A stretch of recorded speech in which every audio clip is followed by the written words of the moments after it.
sou o Alfa e Ômega, diz o Senhor Deus, aquele que era e que há de vir, o Todo-Poderoso. Portanto, nessa manhã nós vamos começar invocando o nome do Senhor, lendo, como de costume, o Salmo de número 76. É o Salmo no qual nós estamos meditando. Aí a cada sábado, nós estamos aqui no Salmo 76. Então nós vamos ler hoje esses 12 versículos em oração. Então, todos juntos aí, os que puderem ficar de pé, permaneçam de pé, e nós juntos proclamaremos a palavra do Senhor. Salmo 76. Conhecido é Deus em Judá, grande o seu nome em Israel. Em Salém está o seu tabernáculo, e em Sião a sua morada. Ali despedaçou ele os relâmpagos do arco, o escudo, a espada e a batalha. Tu és ilustre e mais glorioso do que os montes eternos. Despojados foram os de ânimo forte, jazem a dormir o seu sono, e nenhum dos valentes pode valer-se das próprias mãos. Ante a tua repreensão, ó Deus de Jacó, paralisaram carros e cavalos. Tu sim, tu és terrível. Se te iras, quem pode subsistir à tua vista? Desde os céus fizeste ouvir o teu juízo. Tremeu a terra e se aquietou. Ao levantar-se Deus para julgar e salvar todos os humildes da terra, pois até a ira humana há de louvar-te, e do resíduo das iras te cinges. Fazei votos e pagai-os ao Senhor vosso Deus. Tragam presentes todos os que o rodeiam, àquele que deve ser temido. Ele quebranta o orgulho dos príncipes, é tremendo aos reis da terra. Aleluia! Nós já vimos que, aliás, vamos começar pelo tema da nossa pregação de hoje. A nossa pregação de hoje tem esse tema aí, ó. Deus é implacável. Repita. Nós vamos ver o que significa essa palavra, Deus é implacável, no que se refere ao texto que nós estaremos hoje meditando. Este Salmo 76, ele tem um desenvolvimento principal que vai aí do versículo 4 até o versículo 10. É nesse desenvolvimento principal que nós estamos. E esse texto, né, do 4 ao 10 é falando com Deus. Teve uma introduçãozinha desse desenvolvimento nos versículos 2 e 3, que era Asaf, o salmista, falando de Deus. E o desenvolvimento principal, do 4 ao 10, falando com Deus. E Asaf fala com Deus, levantando dois elementos importantes. Tá? O primeiro elemento foi o que nós terminamos no domingo passado, versículos de 4 a 6, ilustre. Eu dei o título de ilustre, porque no versículo 4, Asaf louva a Deus, dizendo para Deus assim: Senhor, tu és ilustre. E nós vamos começar hoje, nessa parte final desse desenvolvimento, do versículo 7 até o versículo 10, cujo título é terrível, porque no versículo 7, Asaf louvou a Deus, dizendo: Senhor, tu és terrível. Então repita: Deus é ilustre e Deus é terrível. Então Ilustre dá uma ideia assim de algo tremendamente positivo, né? E terrível traz uma ideia assim de algo que deve ser temido. Tem que ter medo, é um grande terror, deve ter medo.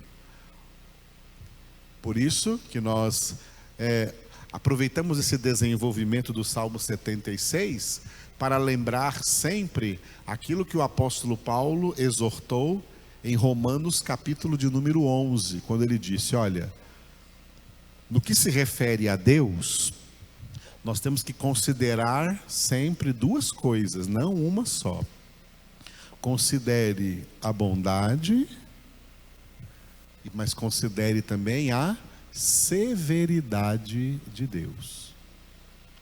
Diga, Deus é bom, mas Deus é severo. Na sua bondade ele não deixa de ser severo, e na sua severidade ele não deixa de ser bom. Deus é bom e Deus é severo, portanto somos ordenados na palavra a considerar as duas coisas, considerar a bondade e a severidade de Deus. No que se refere à bondade de Deus, Asaf disse, tu és ilustre. E no que se refere à severidade de Deus, Asaf disse, tu és terrível. Os filhos de Deus vão experimentar na glória eternamente como Deus é ilustre. Mas os condenados vão experimentar eternamente no lago de fogo e de enxofre como Deus é terrível. Por isso escrito está na carta aos Hebreus que horrível coisa é cair nas mãos do Todo-Poderoso. Nós, ao dizermos que Deus é ilustre, nós nos alegramos no Senhor. E Deus quer isso, que nós sejamos alegres nele. A alegria do Senhor é a nossa força, e Paulo exortou em Filipenses 4:4, alegrai-vos sempre no Senhor. Mas no que diz respeito a Deus ser terrível, nós temos que ter sempre presente em nossas vidas o santo temor de Deus. Lembrando que o Espírito Santo de Deus, como está escrito lá no livro do profeta Isaías, ele é o espírito do temor do Senhor. Ele traz temor de Deus às nossas vidas, coisa que o mundo não tem mais hoje, não tem mais o temor de Deus. A heresia católica e também as heresias protestantes ou evangélicas que têm surgido, as heresias trabalharam na consciência das pessoas e tiraram delas o temor de Deus. Elas não têm mais temor de Deus. As heresias ensinaram as pessoas a considerar a bondade de Deus, mas a desconsiderar completamente a severidade de Deus. Estão pecando. Porque ao considerarem só que Deus é bom, só que Deus é amor, pensam que por causa disso podem viver uma vida libertina, pensando que pode fazer o que quiserem, que porque Deus é bom não tem problema, ser o que quiser porque Deus é amor, não tem problema, Deus aceita todo tipo de amor. Não, senhor, estão muitíssimo enganados, e quem os está enganando é o pai da mentira, é o diabo. Então vivemos em tempos em que as pessoas não consideram a severidade de Deus, e por isso elas não têm mais o santo temor de Deus. E nós estamos entrando hoje então numa parte desse salmo do 7 ao 10 que tem esse título: Deus é terrível. Deus é para ser temido. Tenha medo. Quando a Bíblia diz 365 vezes não temais, não é em relação a Deus, é em relação a outras coisas. não ter mais o diabo, não ter mais os demônios, não ter mais os homens, não ter mais o mundo. Jesus disse assim: não tem mais aqueles que podem matar o teu corpo, temei aquele que pode lançar o teu corpo e a tua alma no lago de fogo e de enxofre. A esse deveis temer. É temor de Deus, porque o temor do Senhor é o princípio da sabedoria. Então, vivemos em um mundo em que crentes e descrentes não têm mais nenhum temor de Deus, não tem mais nenhuma reverência a Deus. Pelo contrário, o que mais faz sucesso no mundo são pessoas que não têm temor, são pessoas irreverentes, são pessoas usando o nome de Deus aí em vão, usando o nome de Deus até para ganhar votos na política. Isso é tomar o nome de Deus em vão, e Deus não tem essas pessoas por inocente, porque o nome de Deus não é para ser enxafurdado pela política suja do mundo, pelo reino dividido, porque Jesus disse: o meu reino não é deste mundo. Então, as pessoas estão sem reverência para com o nome de Deus, achando que são empoderadas, achando que são livres para fazer o que quiser e livres para ser o que quiser. Isso já está infectando até as nossas crianças, porque nas escolas onde elas estudam, encontram coleguinhas infectados por essa irreverência, pela falta do temor de Deus, que trazem dos seus próprios lares, das suas famílias e dos seus próprios pais.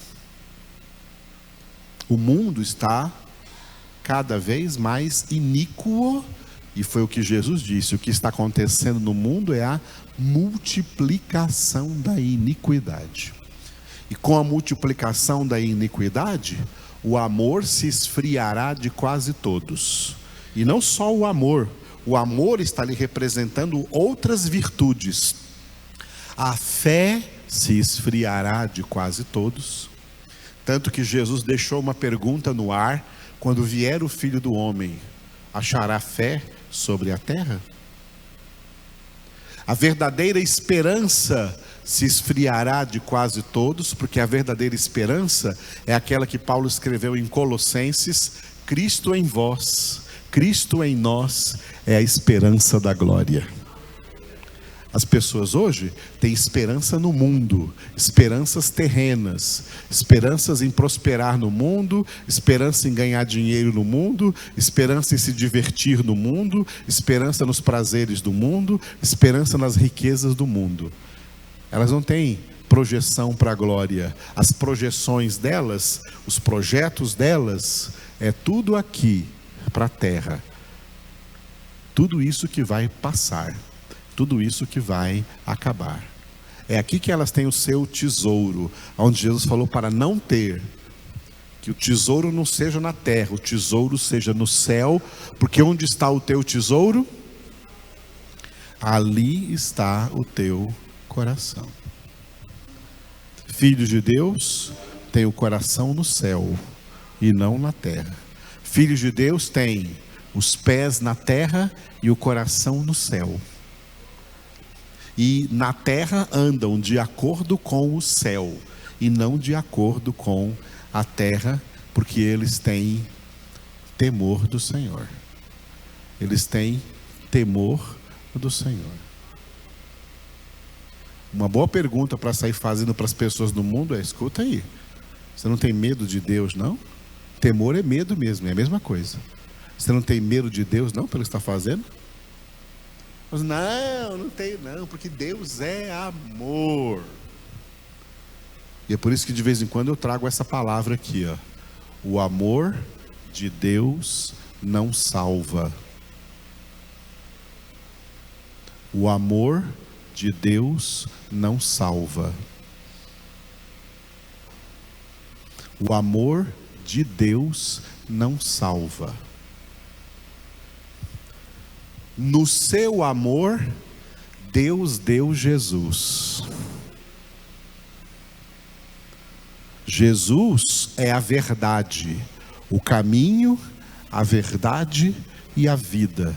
Jesus é a palavra de Deus. Jesus, a verdade, salva. Não é o amor de Deus quem salva, é a verdade de Deus que salva. Quem rejeita a verdade não vai ter amor nenhum para salvá-lo. É isso que está escrito em João 3:36. Porque as pessoas se apegaram a João 3,16 e interpretaram errado o João 3,16, de tal modo Deus amou o mundo, mas interpretaram errado e colocaram a salvação toda em cima do amor. Não, a salvação não está em cima do amor, mas da verdade. O amor de Deus deu a verdade, deu Jesus. Aí as pessoas tornaram o João 3,16 famoso e nem sabem, ignoram completamente o último versículo, João 3,36, onde está escrito que aquele que se mantém rebelde contra o Filho, ou seja, contra a verdade, contra a palavra, o que pesa sobre ele é a ira de Deus. Sobre ele permanece a ira de Deus, não o amor de Deus, a ira de Deus. Se esqueceram e estão ignorando completamente que o Senhor é terrível. Dentro desse texto aí, do versículo 7 ao 10, cujo título é terrível, nós temos a seguinte divisão. O versículo 7 é uma espécie de introdução, é o que nós veremos hoje, né? E eu coloquei como título essa pergunta, que vocês vão repetir após mim: quem pode subsistir? Deus é terrível e diante de Deus, quem pode subsistir? Vamos já entender esse versículo 7 e essa pergunta retórica. E do versículo de 8 a 10, expressões que apontam para o justo juízo de Deus sobre todas as pessoas que desconsideraram a sua severidade, desconsideraram o santo temor de Deus e não imaginavam o quanto Deus é terrível, e vão experimentar isso por toda a eternidade. Tem um versículo muito interessante, mas ele é como uma moeda. Ele tem dois lados. Como uma moeda tem cara e coroa. Esse versículo tem dois lados. A cara do versículo, um lado dessa moeda é: nem olhos viram, nem ouvidos ouviram, nem o coração humano imaginou o que Deus tem preparado para aqueles que o amam. Mas esse versículo é uma moeda com dois lados. O outro lado é esse aqui, ó: nem olhos viram, nem ouvidos ouviram, nem o coração humano imaginou o que Deus também tem preparado para aqueles que não o amam.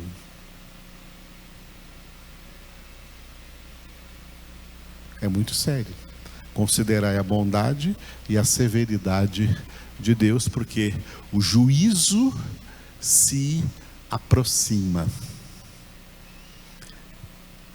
E cuidado, porque está escrito que esse juízo começa pela casa de Deus. Não vai começar pelos ímpios, não vai começar pela casa de Satanás. Ele vai começar pela casa de Deus. Muitos crentes já estão no inferno.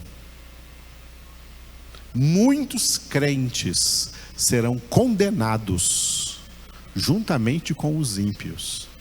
Por quê? Porque apesar de viverem na vida, na terra, dizendo ser crentes, não viveram como crentes, não se comportaram como crentes, não se conduziram como crentes. Foram escândalos, foram contra-testemunhos. É nesse sentido que o juízo começa pela casa. E a única forma de não entrar em juízo foi o que Jesus disse em João capítulo 5. Aquele que crê nas minhas palavras e naquele que me enviou, tem a vida eterna, não entra em juízo, mas passou da morte para a vida. Aquele que crê nas minhas palavras e crê naquele que me enviou, o Pai. Mas crer não é assim só dizer, eu creio, porque muita gente diz eu creio. Tiago disse também, até os demônios creem. Não é dizer eu creio. Crer, você prova que você crê de verdade, você prova que a sua fé é autêntica pelo seu modo de viver, que inclui o seu modo de pensar, o seu modo de falar, o seu modo de agir, o seu modo de se comportar, o seu modo de se conduzir nessa vida. Isso é viver pela fé. O justo viverá pela fé. O justo, olha só, dois versículos que tem a palavra justo. O justo viverá pela fé. E aí 1 Pedro 4,18. E é com dificuldade que o justo é salvo. Se é com dificuldade que o justo é salvo, onde vai comparecer o ímpio? Sim, o pecador. E nesse mesmo contexto aí do apóstolo Pedro, um versículo antes desse, o 17, que diz que o juízo começa pela casa de Deus. Deixa o Espírito Santo tirar da sua cabeça esse paradigma religioso, tá, que foi colocado na cabeça de muita gente. Porque é crente, está salvo. Porque é membro de uma denominação, está salvo. Ou até mesmo porque tem um título, pastor, presbítero, diácono, bispo, sei lá o que, está salvo. Não, nada disso. A salvação envolve santificação, sem a qual ninguém verá o Senhor. Hebreus 12:14. Segui a paz com todos e a santificação, sem a qual ninguém verá o Senhor. Deus é terrível, Deus é implacável, e o versículo no qual nós vamos nos deter ainda é o versículo 7. Quem pode subsistir? Nesse versículo 7, Asaf orou assim: tu sim, falando com Deus, ele disse: tu sim, tu és terrível. Se te iras, quem pode subsistir à tua vista? Vamos repetir?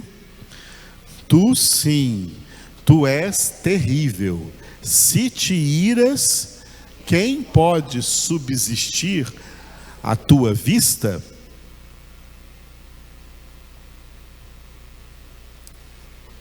Vamos começar com esse quem pode subsistir à tua vista, lembrando de um texto muito repetido no Apocalipse, que vai se cumprir aí no período final da grande tribulação, quando os ímpios da terra clamarão, suplicarão, pedirão avalanche sobre eles.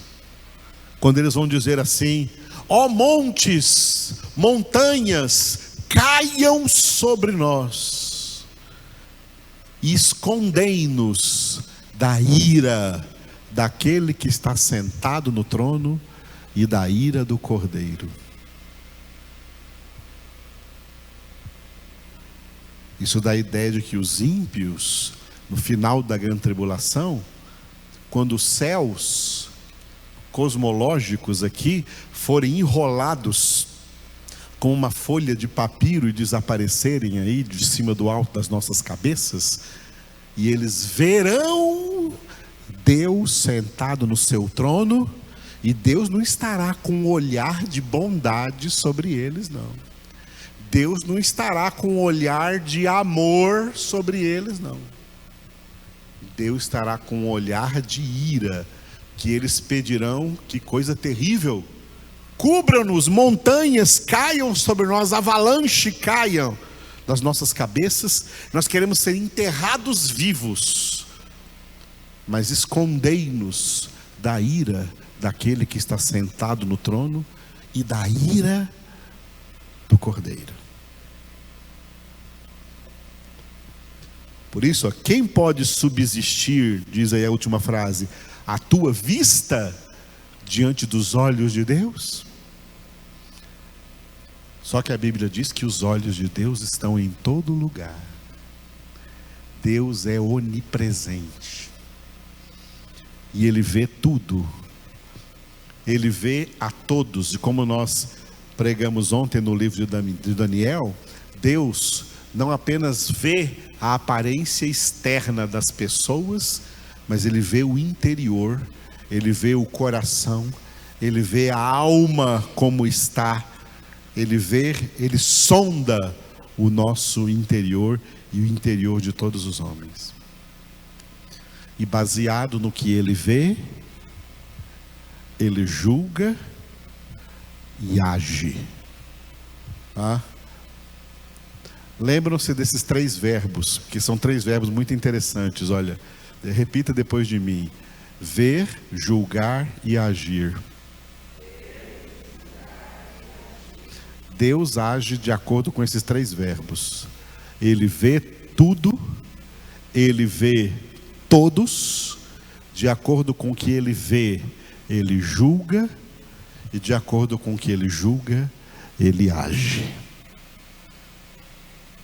Isso é um ensinamento muito importante para nós também, tá?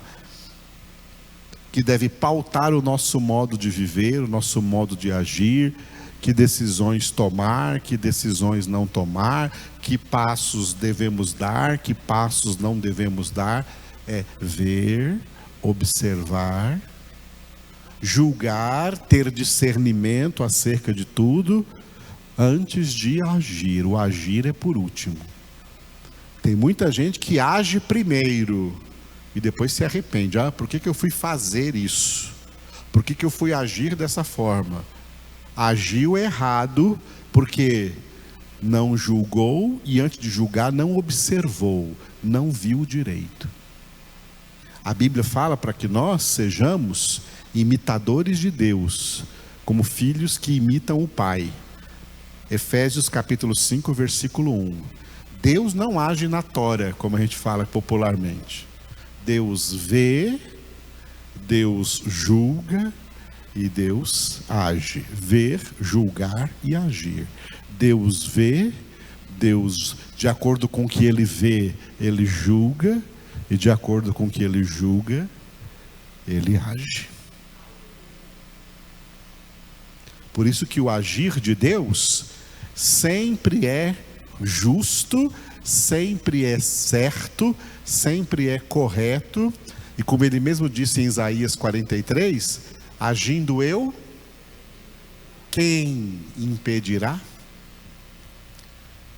É nesse sentido que o tema que nós demos a nossa mensagem nesse versículo é: Deus é implacável. Porque ninguém impede o agir de Deus.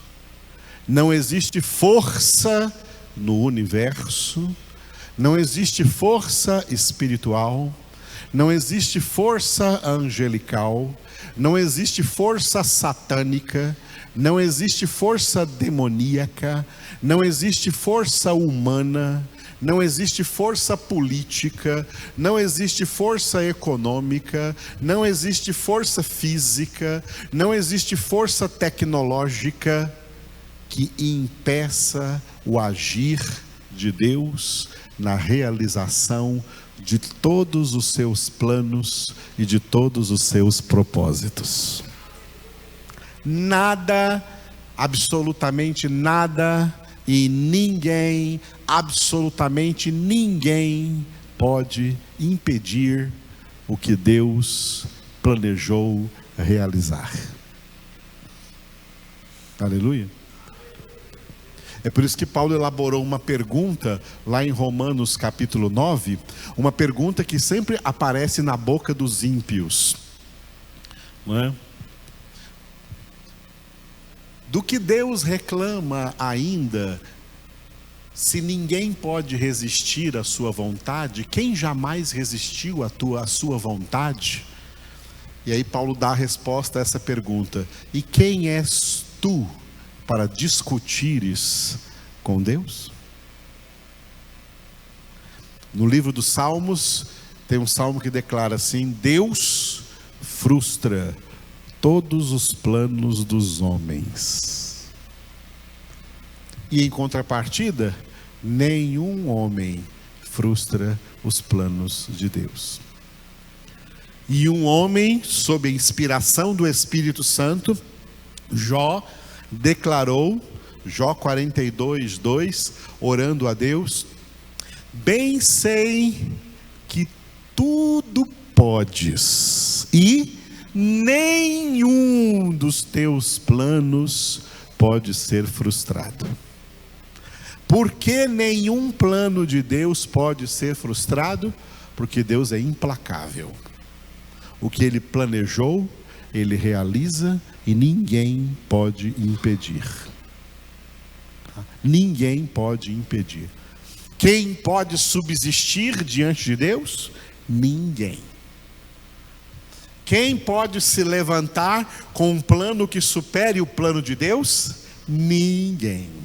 Quem pode se levantar com uma força, com um poder que supere a força de Deus, que supere o poder de Deus? Ninguém. Outro sentido em que Deus é implacável, e é muito importante falar desse sentido, porque como as pessoas, por causa do pecado, desde a infância agem desse jeito que eu vou falar agora. Deus não pode ser manipulado por ninguém. Deus abomina manipulação e Deus abomina manipuladores.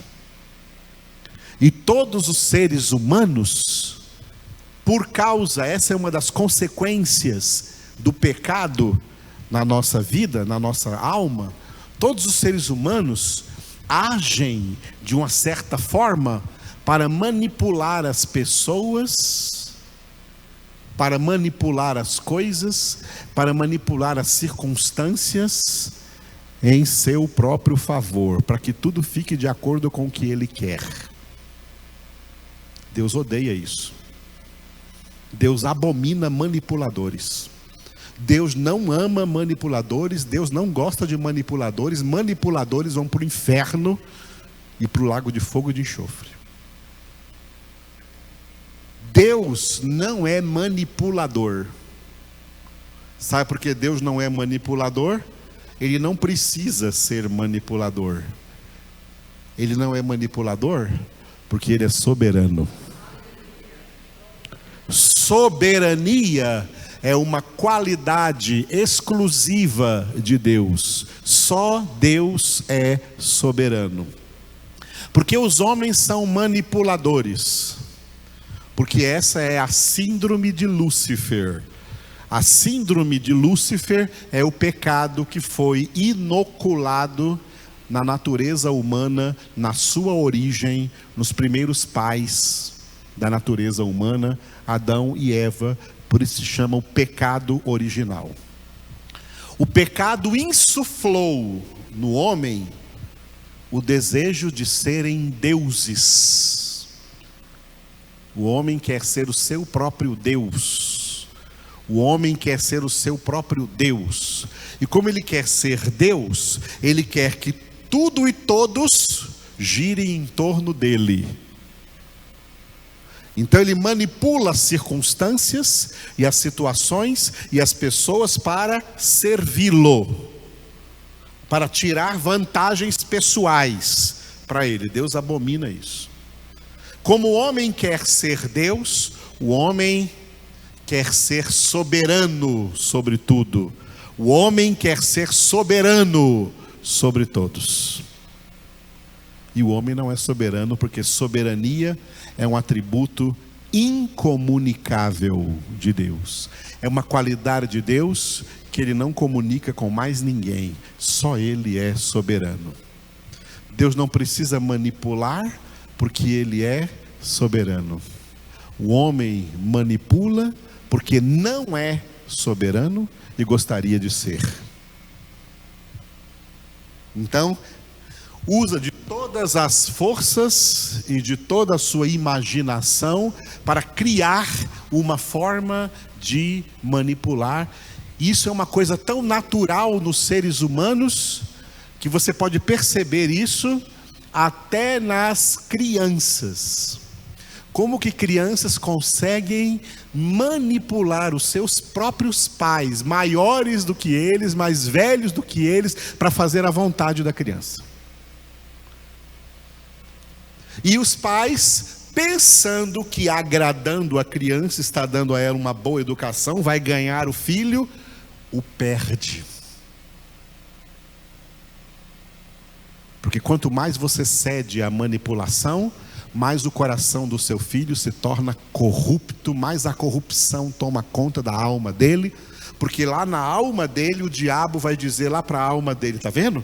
Você conseguiu manipular até seus pais, você pode manipular qualquer um. E essa é uma das razões pelas quais o mundo inteiro jaz no maligno.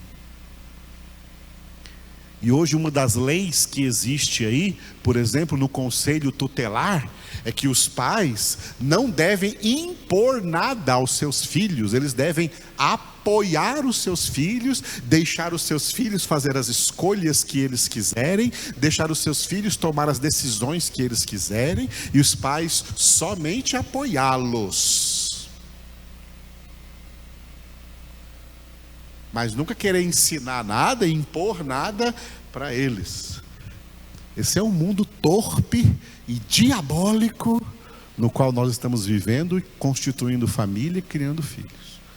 Um mundo em que todo mundo quer ser soberano, todo mundo quer estar empoderado, todo mundo quer fazer o que quiser, todo mundo quer ser o que quiser. Eu quero isso, quem vai contra mim? Essa é a síndrome de Lúcifer. As pessoas foram contaminadas e pensam que são deuses. Cada um pensa que é o seu próprio Deus. E andam por aí dizendo: quem manda em mim sou eu, quem manda na minha vida sou eu, o dono da minha vida sou eu, o dono do meu corpo sou eu faço o que eu quiser. Essa é a linguagem das pessoas possuídas por Satanás.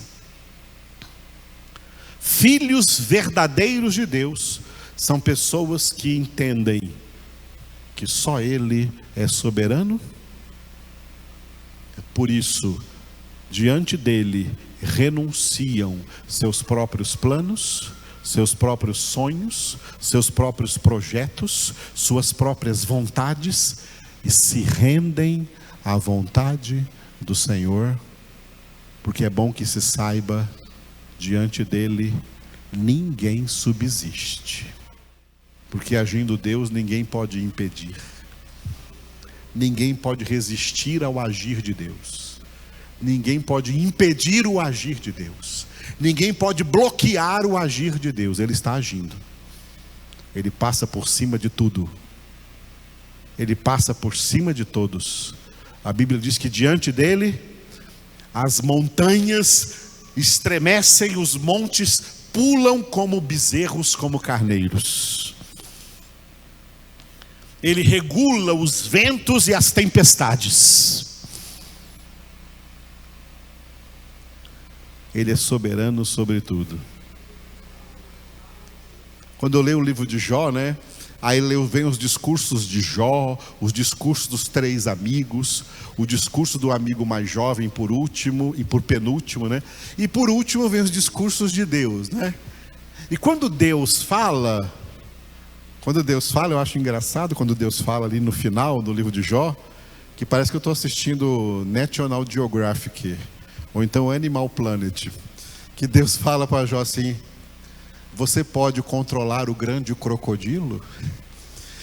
Você pode colocar uma coleira no grande monstro do mar? Quem foi que o criou? Quem é que controla os seus impulsos, seus desejos?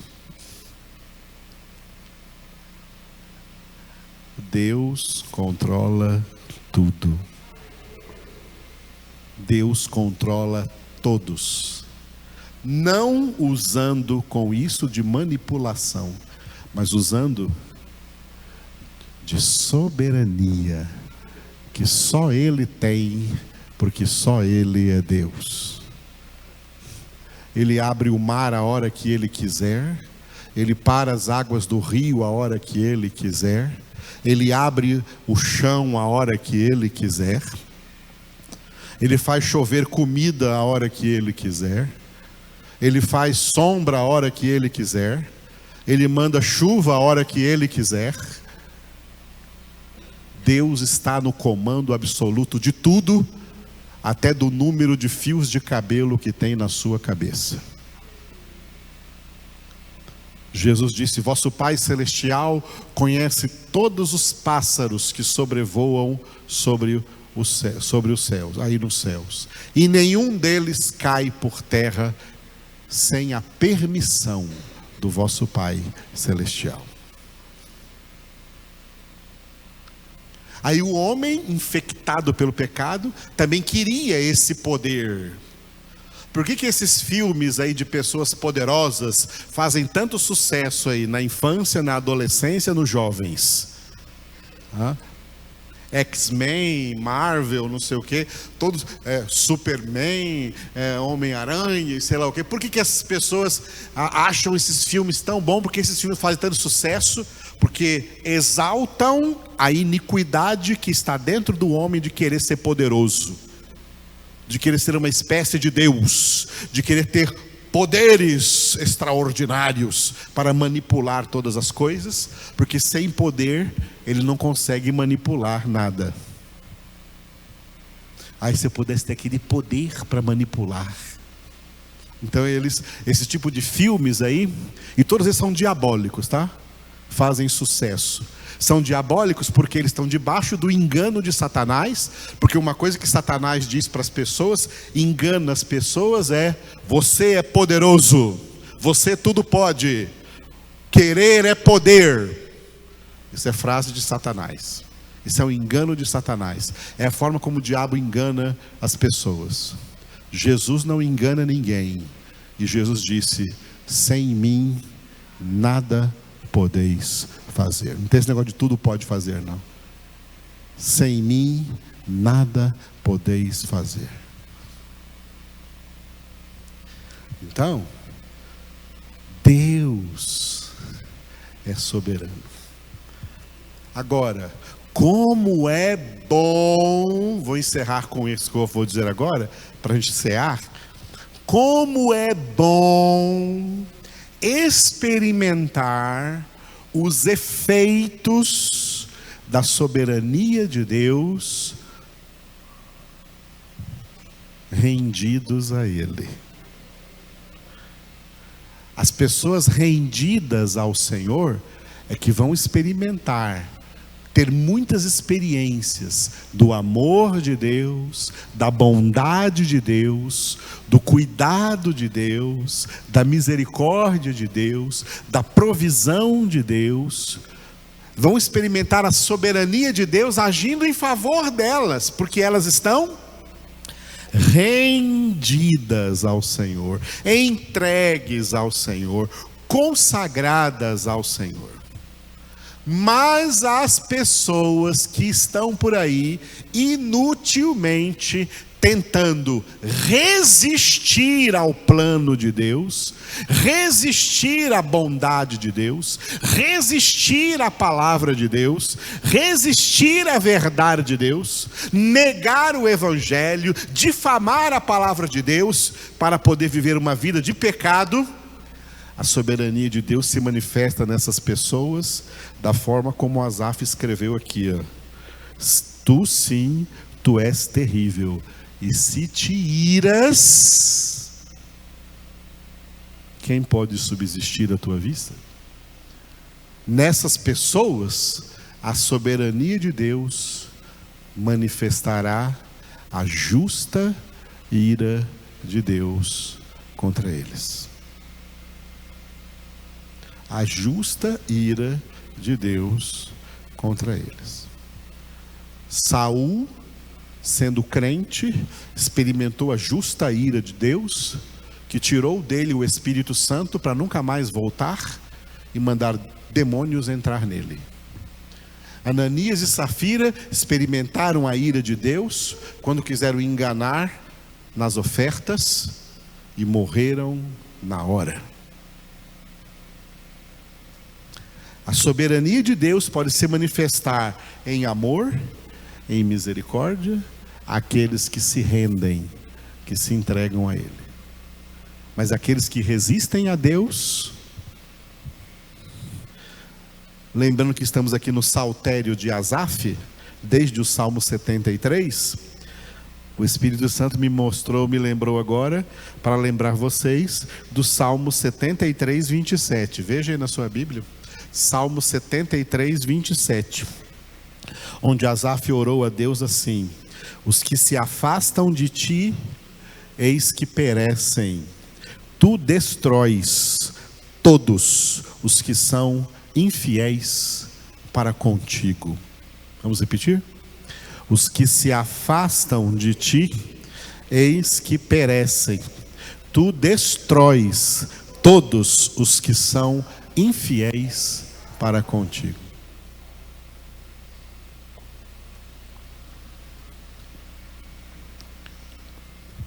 Viram? A palavra infiéis, que não existe na língua hebraica do Antigo Testamento e nem na língua grega do Novo Testamento, aqui ela significa pessoas que vivem como incrédulos, pessoas que vivem como descrentes. Tu destróis todos os que vivem como incrédulos, como descrentes para contigo.